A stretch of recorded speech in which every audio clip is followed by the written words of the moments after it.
Hackers χρησιμοποιούν μια νέα τεχνική στις phishing επιθέσεις τους, η οποία ονομάζεται Precision Validated Phishing.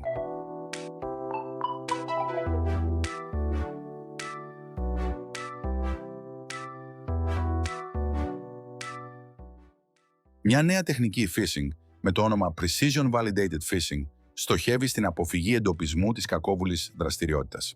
Σε αντίθεση με το παραδοσιακό phishing μαζικής στόχευσης, αυτή η νέα μέθοδος χρησιμοποιεί επικύρωση email σε πραγματικό χρόνο για να διασφαλίσει ότι το phishing περιεχόμενο εμφανίζεται μόνο σε προεπαληθευμένους στόχους και όχι σε κάποιον άσχετο, όπως έναν ερευνητή ασφαλείας.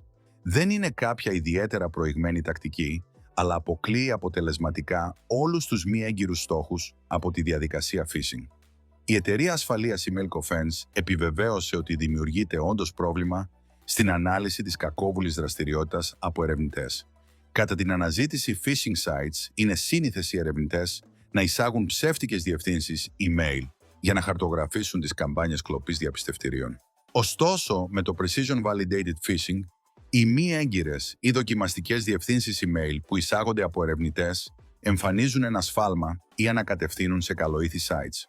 Αυτό επηρεάζει τους αυτοματοποιημένους ανιχνευτές ασφαλείας και τα sandboxes που χρησιμοποιούνται στην έρευνα, μειώνοντας τα ποσοστά ανίχνευσης. Ουσιαστικά με το Precision Validated Phishing, οι τακτικές των ερευνητών καθίστανται αναποτελεσματικές, καθώς οποιοδήποτε μη αναγνωρισμένο email απορρίπτεται πριν από την παράδοση του phishing περιεχομένου. Σύμφωνα με την Cofense, οι φορείς απειλών χρησιμοποιούν δύο κύριες τεχνικές για να επιτύχουν επικύρωση email σε πραγματικό χρόνο.